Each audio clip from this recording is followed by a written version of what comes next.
Stellen wir uns mal vor, dass es in Europa noch einen Platz gibt, wo sich die Uhren langsamer drehen, wo über der Erde der Geruch des frischen Heus und feuchten Waldes aufsteigt, wo es noch keine Touristenmassen gibt und das Handy nur sehr selten klingelt. Weit von dem Lärm der Stadt entfernt, aber gleich um die Ecke, dort in der Stille des Urwaldes und der kristallklaren Seen.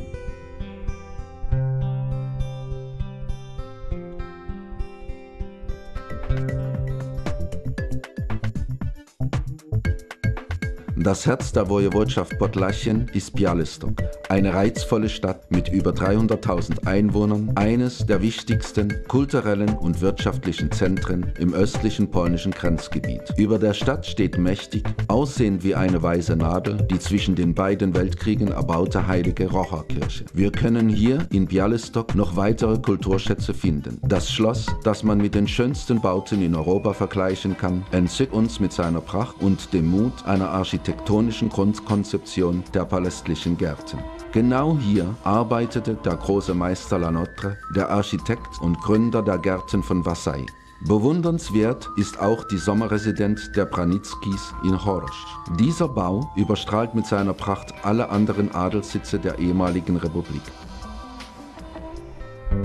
Wir machen uns bekannt während unseres kurzen Besuches in Podlachien auch mit dem Erbe des europäischen Grenzgebietes. Wir stehen Auge in Auge mit dem König des urigen Waldes. Wir schmecken die frische Kuhmilch und die des Lindblütenhonigs. Zu Beginn begeistern wir uns von dem Geruch des Steppengrases und dem Duft der Wiesen. Im Süden Podlachiens, wo der faule Fluss Bug seinen Weg sich durch wellige und fruchtbare bahnt, liegt Trochicin.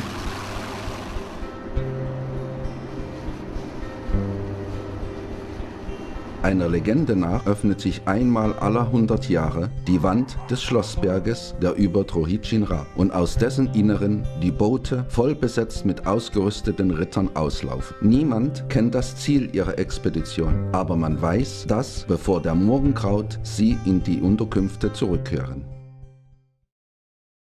In Podlachien befindet sich auch die geistliche Hauptstadt des polnischen griechisch-orthodoxen Glaubensbekenntnisses, der heilige Berg Grabarka. Die Legende sagt, dass die örtliche Bevölkerung hier Schutz vor dem unvermeidlichen Tod fand. Als die Flüchtlinge ein Kreuz in Grabarka erhielten, besiegte seine Kraft die Epidemie auf wundersame Weise.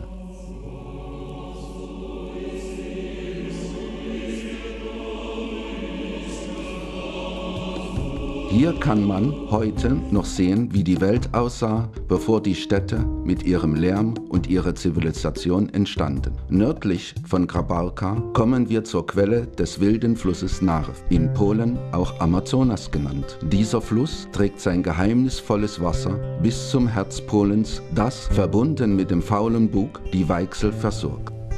Der Urwald von Białowieża ist ein wahrer Schatz Polens und Europas. Besonders herrlich erscheint er im winterlichen Kleid, lauschend dem Hufschlag der Pferde, das Klimpern der Klingeln an den Schlitten und zum Schluss noch ein Festmahl am wärmenden Feuer.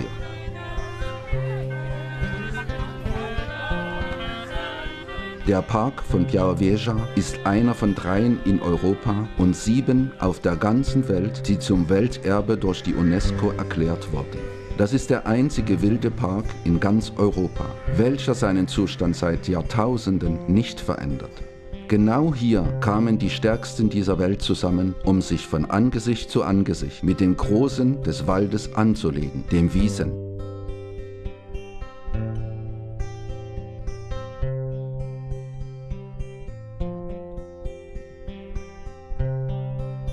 Wenn es uns gelingt, dem Wiesent, den Luchs und den Reiher beim Fliegen zu fotografieren, feiern wir das bei uns mit einem würdigen Getränk, dem Szubrówka, einem Wodka mit traditioneller Rezeptur und dem aromatischen Gras in der Flasche.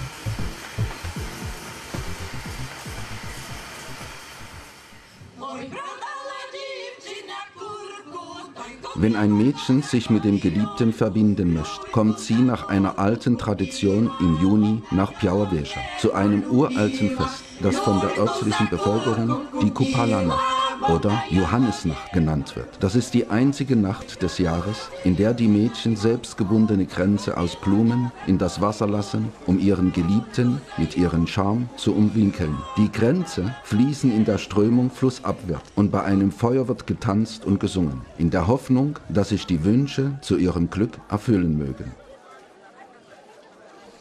Wenn wir von Białystok in Richtung Osten, also tief in den urigen Knischinski-Wald fahren, kommen wir zu dem Ort Supraschel, welcher durch sein einzigartiges Mikroklimat als Kurort gerechnet wird. Hier gibt es ein sehenswertes Barockkloster von Basilianern, welches um die Dreifaltigkeitskirche gebaut wurde. Hier kann man den Charakter von Schutz und Verteidigung bewundern. In einem Seitenflügel des Monasters befindet sich ein Freskomuseum.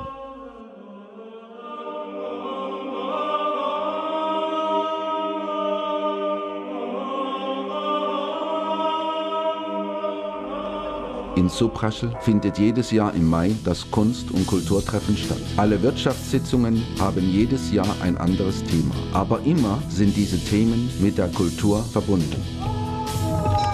Die Aussteller präsentieren ihre Produkte und Güter. Die Wissenschaftler stellen ihre Ergebnisse ihrer Arbeit bei Natur und Umwelt vor.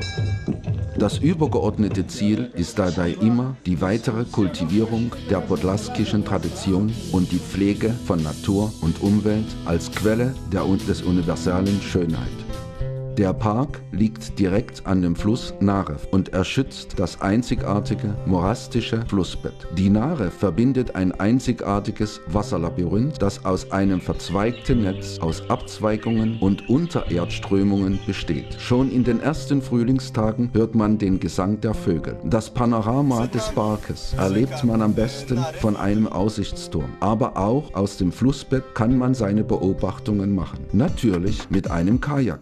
In der Umgebung der Narew nisten viele Störche und der Nachwuchs ist bei dieser vorhandenen reichhaltigen Speisekarte gewiss gesichert. Ihre Gewohnheiten können wir auf einer der Storchwanderrouten beobachten. Unter anderem führt uns eine dieser Wege direkt in den Ort Petor, einem sogenannten Storchendorf. Jedes Jahr kommen viele Gäste in den Ort Kurowo zum Honigfest. Hierher kommen Feinschmecker aus ganz Polen. Sie probieren bei Orchestermusik den Honig von den fleißigen Bienen aus Podlaschen. Es gibt tausende Honigarten. Hervorzuheben sind vor allem der Himbeer-, Linden- und Buchweizenhonig. Wir können aber auch Trinkhonig probieren. Außer Honig wird auch die Wurst von Podlaschen angeboten. Nach altem Kochrezept und dazu natürlich mit einer sauren Gurke. Auch ein Exportartikel von Kurowo.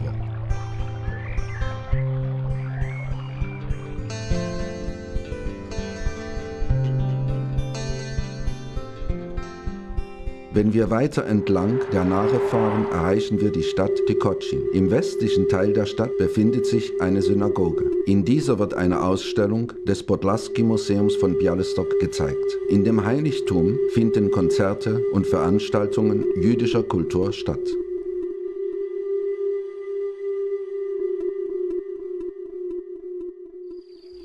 Am Markt steht die Dreifaltigkeits-Barockkirche. Ihre charakteristischen offenen Bogengänge hinterlassen den Eindruck, als ob sie den Platz vor der Kirche umarmt. Die Stadt Tykocin ist bis heute ein Zeugnis der Verbundenheit zwischen der polnischen und jüdischen Kultur. Wir lassen das gastfreundliche Tykocin und bewegen uns mit der Strömung der Narew weiter Richtung Mazowsze, zum Bug und zur Weichsel. Die Biebsza ist ein Zufluss der Narew, an deren Mündung einer der größten morastischen Flächen Europas entstand. Die Biebsza ist der letzte natürliche Fluss Europas, der diese große morastische Fläche bewässert.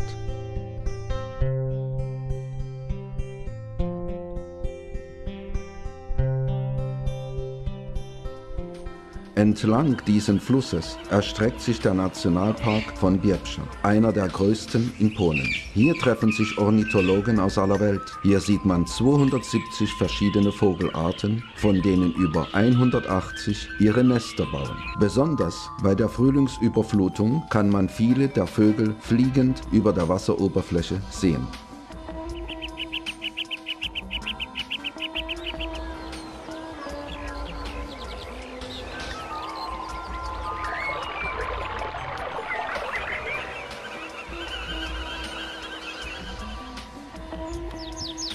Um die Monatswende August-September finden die polnischen Meisterschaften im Mähen der Sumpfwiesen statt. Es wird um die sogenannte Urvatersense gekämpft. Die Idee ist, den Vögeln beim Bau ihrer Nester zu helfen und vor allem die Voraussetzungen dafür zu sichern. Am Fluss Biebsza, unweit der Stadt Suwałki, liegt eine sehr charakteristische Gebirgslandschaft, in der drehende Winde die Geschwindigkeit in den Flüssen erheblich antreiben und die Flügel der Windmühlen in ständiger Bewegung halten.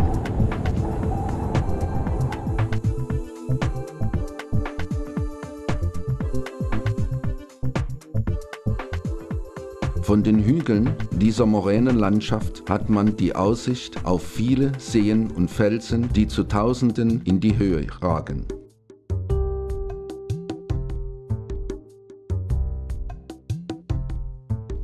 In dem Gebiet um Suwałki finden wir nicht nur faszinierende Flüsse, sondern auch kristallklare Seen. Unter ihnen auch den tiefsten See von Polen, Hanscha, ein Mekka vieler Taucher.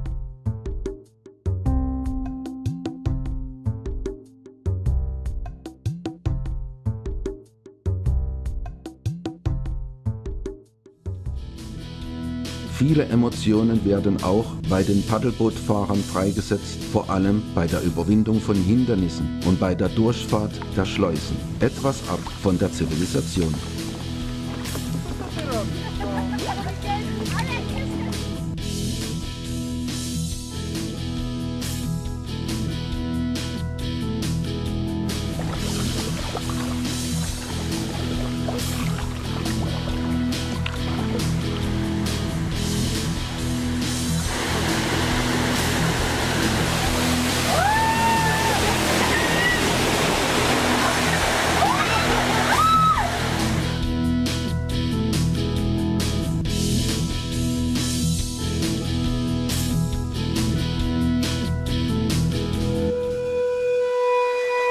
Dieser Nationalpark liegt am nördlichen Rand des Waldgebietes um Augustów, welches zu den größten Teil im europäischen Waldbestand zählt. Die Landschaftsgestaltung des Nationalparkes Wigir ist unterschiedlich. Im Norden ist sie sehr gebirgsähnlich mit unzähligen Höhen und Tiefen, einer großen Anzahl von Seen. Im südlichen Teil dominiert das flache Land.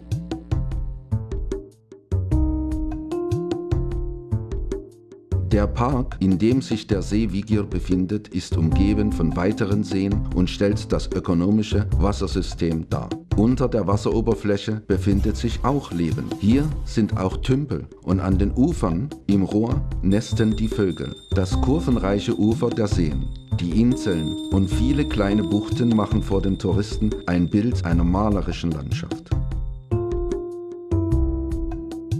Am See steht das Kloster der Kamedulen. Es war der König Jan Kazimierz, der den Mönchen den See Wigir und das angrenzende Gebiet überließ. Diese bauten hier ein Monument von einem Kloster und einer Barockkirche. Die Silhouette des Klosters gibt dem Gebiet einen besonderen Flair. Hier fühlte sich der Papst Johannes Paul II. Als Gast im Jahr 2000 sehr wohl. Vom Bord eines Schiffes der Masorischen Flotte genoss er die Schönheit dieser Landschaft. Der See Wigri ist durch seine darin lebenden Fische sehr berühmt. In den in der Nähe liegenden Restaurants kann man königliche Mahlzeiten verzehren.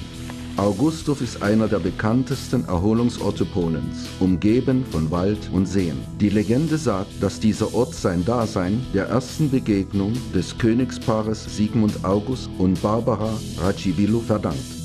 Zur Erinnerung an sein Treffen gründete der verliebte König die Stadt Augustów. Ein wahres Paradies für die Liebhaber von Wassersport, aber auch für die Sonnenhungrigen am Strand, ebenso wie für die Angler und die, die sich aktiv erholen wollen. Nicht nur wegen der schönen Natur, sondern vor allem auch wegen der touristischen Infrastruktur, die sich in den letzten Jahren immer weiter entwickelt hat. Eine zusätzliche Attraktion ist das traditionelle Saunabaden in einer extra dafür eingerichteten Sauna, die durch Holz beheizt wird. Es lohnt sich aber auch, diese malerische Gegend im Winter zu erleben. Zum Beispiel bei einem Skilanglauf. Im Februar finden hier Hundeschlittenrennen statt. Podlaschen ist bekannt für seine Kulturverschiedenheit. Historische Kirchen, orthodoxe Kirchen, genauso wie Moscheen und Synagogen sind ein Zeugnis für die kulturelle Koexistenz der verschiedenen Nationalitäten, die hier leben und sorgfältig ihre Traditionen und Kulturen pflegen. Am Rand des östlichen Knischinski-Waldgebietes in den Ortschaften Bohoniki und Kruszyniany leben seit langem Tataren und hier pflegen sie auch ihre musulmanische Traditionen. In der Umgebung von Suwałki leben vor allem in dem Ort Punsk viele polnische Litauer. Wenn man diesen Ort besucht, sollte man auf jeden Fall die litauische Gerichte probieren. Solche wie Kartatsche, Kinciuk und vor allem den Baumkuchen, hier Sękacz genannt. Dieser fehlt auf keiner Hochzeit in Podlaschen. In Podlaschen lebt die größte Anzahl von russisch-orthodoxen Mitbürgern. Der größte Teil von ihnen sind Weißrussen, deren Tradition und Kultur an denen der Polen trifft. Die Musikfestivals und andere Veranstaltungen werden von ihnen organisiert. Sie haben ein hohes Niveau und ziehen viele in- und ausländische Gäste an. Wenn man hier zu Gast ist, muss man unbedingt nach Grodek fahren. Dort findet das Festmahl im Freundeskreis statt, die Chaprovska Bieszada. Oder besuchen Sie doch das Festival des weißrussischen Liedes. Nach Mielnik am Bug laden ukrainische Polen alljährlich zum musischen Dialog ein. Und es treten verschiedene Volksmusiker auf. Russen, Juden, Ukrainer, Weißrussen, Zigeuner und sogar Musiker aus Afrika. Im Mai finden Konzerte in Hajnówka und Białystok statt, die der orthodoxen Musik gewidmet sind. Die Gesellschaft Liebhaber orthodoxer Kirchenmusik organisiert jährlich in der wunderschönen und reich an Freskenmalereien Hajnówskaner Kirche zu den drei Heiligen ihre Tage der orthodoxen Kirchenmusik. Diese Veranstaltung hat einen sehr heiligen Charakter. Hier treten Kirchenchöre auf, die auf der Basis großer Traditionen russisch-orthodoxer Musik ihre Fundamente haben. Die Stiftung Orthodoxe Kirchenmusik veranstaltet seit 1982 das internationale Festival kirchlicher orthodoxer Musik Hajnówka. Während die Festival kann man neue und alte orthodoxe Kirchenmusik hören, die aus den Anfängen des Christentums bis zum heutigen Tag stammen. An diesem Festival nehmen über 500 Chöre aus 31 Ländern teil. Bis zum Jahr 2002 fand dieses Festival in der orthodoxen Kirche in Hajnówka statt. Seit 2003 aber findet es in der Philharmonie und im Schloss der Branickis in Białystok statt.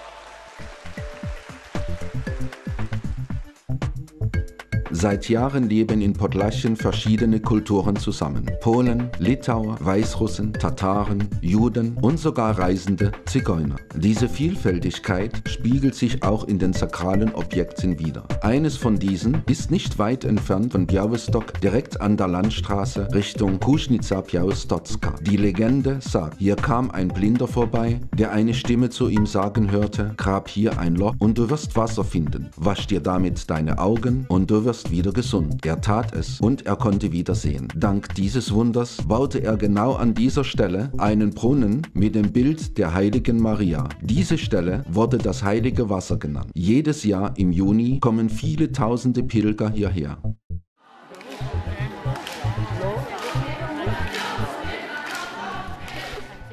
In Wiśnia, Wąsocz, Knyschin und Łomża können wir viele gotische Kirchen sehen. Die Kathedrale von Łomża, die mit Hilfe der Einwohner und des Adels gebaut wurde, stammte vom Anfang des 16. Jahrhunderts. Sie besitzt sehr interessante architektonische Sterne und Kristallformen. Die Seitenschiffe sind breit und getrennt voneinander mit massiven Pfeilern.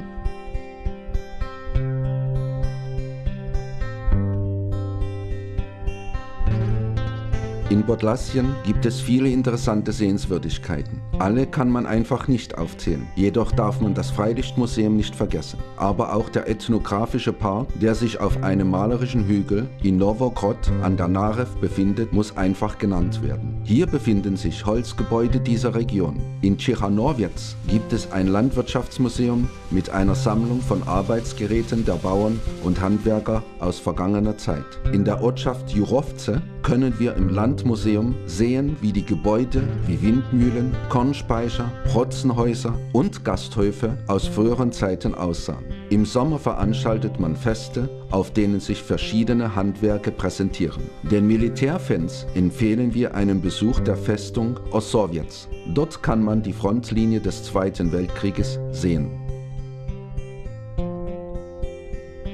Am Ende unseres Ausflugs durch Podlassien kehren wir noch einmal in den urigen Wald von Knischin zurück. Dort, wo im Forst von Boryk ein Woodstock von Podlassien stattfindet. In der Mitte des Sommers kommt es dort zu einem richtigen Zusammenstoß zwischen der wilden Natur und moderner Musik. Das ist das Festival der jungen Weißrussen. Es heißt Bassowischa. An diesem Spektakel sind Musikgruppen aus Weißrussland und Polen beteiligt. Es sind Rockbands von beiden Teilen der Grenze. Das Rockfestival ist die einzige Musikveranstaltung dieser Art in ganz Europa. Sie ist schon Tradition und in der Region Podlassiens.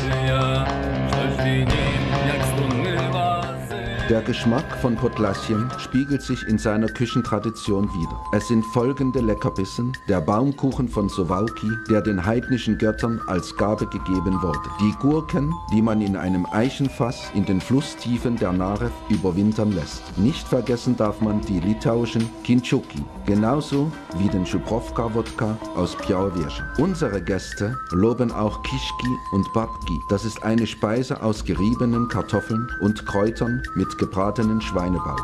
Der Geschmack von Podlassien ist aber auch sein Wasser, welches hier gerade sehr sauber ist, und natürlich auch sein selbstgebackenes Brot. Eine Reise nach Podlassien sollte man schon machen. Kommen Sie bitte hierher und überzeugen Sie sich doch einfach selbst von der Gastfreundschaft, die Ihnen entgegengebracht wird, von dem Geschmack des Essens und von der Kulturverschiedenheit, die Ihnen hier begegnet.